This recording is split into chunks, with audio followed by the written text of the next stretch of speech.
beautiful day out there today. We got a great one in today. We got a lot of wet ball drills. You don't often get that rain, a nice cold rain. Kind of went out on purpose. One of the things I was disappointed in Saturday scrimmage is it was really cold out. The wind chill was pretty good, maybe in the teens. And I wasn't happy just with the, we have to go outside kind of attitude. So, talk about attitude all the time. The guys had a great attitude today, and added an element with the rain that we didn't have on Saturday. But great scrimmage on Saturday. Defense won the scrimmage, as you may have heard.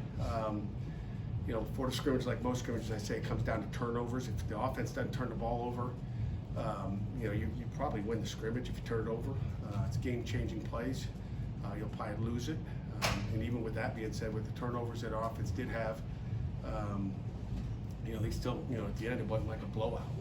It should have been a blowout, to be honest with you. But the offense moved the ball at times, and a lot of good plays made out there on the field at both sides of the ball. And then the other thing I talked about going into it, just the focus of the day was enthusiasm. You better have energy when you play this game. You can't play the game. You can have the greatest team in the world, but if you don't come to play and you don't have enthusiasm and energy, you're going to lose. And I just thought the defense had more energy than the offense. So it's 2-0 defense. So, but we got a lot of work in and a lot of teach tape, and we spent all day yesterday watching the tape with the players just to get things corrected and again had a good spirited practice today. Questions? What did the quarterback show you in that live setting? Actually, being a lot of good things. A lot of good things. We saw a lot of good plays out there. Nate was solid. Again, it's just knowing where to go with the ball at times. I mean, sometimes we're not taking. It's going out there and making a play. I'd say with all of them, really, just throwing it to the right guy. Take the completion. It's not like we're looking for deep posts every time. It's just take what they're giving you defensively. We talk about a lot here on Sundays and Mondays during the season. Take what they're giving you, and sometimes you're just I think predetermined going out there. And it's a good question for Coach Bell. Predetermined to go out there and I'm going to throw it to him. Well, no, you can't just throw it to him. You got to throw it to the guy you're supposed to, and create yards. But if you don't turn the ball over, we have a chance. That's what we got to clean up. Who were some of your players of the scrimmage that you thought stood out the most to you? There's two of them sitting back here, Cruz and Braylon. Two guys that I think I warned you about, what Brookins was doing last week, and he had a heck of a day. And Lovelace is, and again, Brandon George, I'll say as well. Brandon George had one of his best scrimmages I think he may have had here. I kind of said to him before, it's like, right, because I don't watch just the linebackers, I'm watching everybody, watching 22. And I said to him, I don't know, it must have been Monday morning early, like, hey, I think he played really good, because I don't remember going, what the heck is Brandon doing here? And I've had some what the heck is Brandon doing here moments. But Brandon played really well. Lovelace playing at the mic, and Brandon can play. He can play any spot. He can play all three of them. He gives you little flashes of Servassier Dennis at the Mike linebacker spot, and then Cruz I think can play the field and the boundary. So those are two guys on defense. Nate Matlack is continuing to show progress up front. Dayon Hayes had a nice day as well. I mean, I can go on. There's a lot of guys that played well offensively. Kanate Mumfield played really good. I think Kenny Johnson had a nice day as well. And I tell you what, Poppy Williams, he had a couple of great catches over the shoulder. He was impressive. Running backs, no one I can say was great, but not bad. And Bear and Branson Taylor, I think, played well at the tackle spot. So with that said, are you seeing the progress you want to see out of the offense, given they're picking up a new system? Yeah, I mean, you're talking, that was 7 days in, so you got 6 practice days, and then all of a sudden it's time to go take the test. And I think after first scrimmage, I'm happy with where we are, making some explosive plays. We just got to clean things up, and that'll happen. It's different rules and a lot of installs. If you're out there watching, you see we're doing a lot on offense, different formations. There's stuff everywhere. So there's a lot. They've got a lot in at this point. So I'm happy with where we are. And we threw some more at them today. There's more stuff in today. Yeah, it's a second year in the system. Obviously, it's a new one, but this year, how's Derek Davis done at running back? Derek's done well. I mean, I think Derek runs hard. He's picking it up. He's strong. He's physical. And he catches ball in the backfield. So I'm happy with where he is. He's getting his reps with the ones, and it's a work in progress still. But Derek's done some nice things, made some people miss out there on the field. You know, good. What did you see from Jesse Anderson along with Bruce? Jesse got a little pick six action in. You know, he doesn't do everything right, but you know, I look at where Jesse is right now compared to where he was last fall. You know, as you know, just from an attitude and really knowledge. I look at those two things. Like, he's got a great attitude. He's got a smile on his face all the time. Talk a lot about attitude, and then his knowledge is much better. I mean, he did a nice job on the interception he did get, just playing it the right way, and he is much improved. And you know, I talked about that safety, how we're older at that position with Donovan and Yvonne and PJ. But then you throw in Cruz doing what he's doing. Like, we got, you know, Cruz is going to get some action at the nickel back, which I think he can be a threat as a blitzer to the field, which is always good to have that guy. And you know, he'll have a major role. And then Jesse's, like, you know, we'll be able to rotate those guys and keep them fresh, and we'll see, you know, how Jesse progresses. What did Duggar show you Saturday? Duggar, you know, you know, I think the threes had like 28 plays, but you know, he had a quarterback draw that he didn't run. He tried to look for a pass, and you know, but you know, Duggar did some nice things. You know, again, he's just a baby. It's hard to say, but like, just him getting out there. I think I told you last week about getting out there. He's ready to go now. I just feel like, you know, he's just got to keep getting better.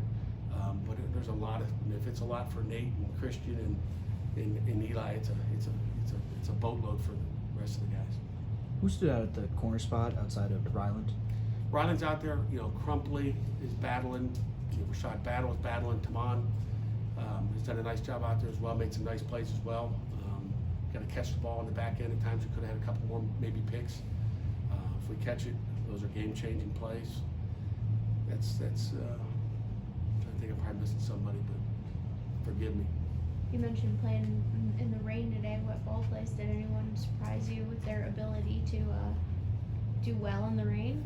Well, everybody better, you know, done well. You know, again, it's football, and it's playing the elements, and you know, I think, you know, overall it was a good spirited practice where we got good work done. So I can't pick. You know, there's a rain guy, maybe the rain man. No, there's no rain man out there today. They were all good. And there was no attempt to wipe the balls off today. You know, I don't even pay attention. You know, we're going so fast, I didn't pay attention. Sure, I saw Eli had the ball in his shirt. He looked like he was pregnant at one point, but he's trying to protect his ball, I guess. Cade has been here for about 4 months. In that time, what have you seen from him as far as how he evaluates quarterbacks, like on the recruiting front, how he evaluates quarterbacks, how he recruits guys? What have you seen from his approach? You know, he's a gym rat when it comes to recruiting. He loves to recruit. Sometimes I go in the afternoon, I'm thinking they're working on football there and watching more videotape, and he's on Twitter a lot. Like, you know, like he's watching videos on Twitter and sending me stuff all night long. I'm like, I'm going to bed, put that phone down. But he's an evaluator. He's gonna watch not just a 34 play clip of a highlight and say, oh yeah, we like this guy. He's gonna watch games. If we're recruiting a quarterback, you know, he's gonna watch every game just about. He's gonna know everything that guy did, not just watch a short highlight and say, well, let's take that guy. So he's gonna do his homework. It's gonna be detailed and find someone that fits what he likes to do. A few more? Yeah, there was a change in the NFL with the rule about tackling the hip drop, they're calling it. I'm just curious if, when something like that significant happens, does that change or adjust the way that you coach players up and that you teach? Yeah, I mean, nobody wants to see that. I'm glad they did that. I think that, there's things safety-wise. I imagine college football won't be far behind. We had one on, practice, not, maybe practice 3 or practice 4 that we coached up right. We don't want to do that. I don't want to do it in the game, to hurt an opponent, and I don't want to do it, obviously, against our guys. Even if it's illegal, I still don't want to do it in a game. Guys get rolled up bad, and it just looks ugly. And again, I saw one that wasn't totally that tackle, but it would probably get called in the NFL, I would imagine. And again, I don't know if it was a thud or live practice, but that tackle. It's good they can take it out, but I don't think you don't try to tackle like that. It just happens by accident. So there's going to be.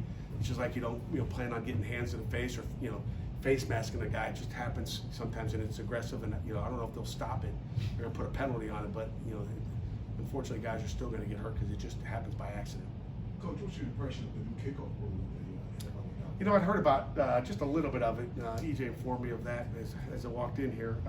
You know, it's different. I haven't seen anybody else do it, so it's hard to you know, put my fingers on it without, you know, totally watching it and studying it. But, you know, again, anything for player safety. If they watched it somewhere else, I wouldn't, you know, I'd imagine college football, it'll happen pretty soon.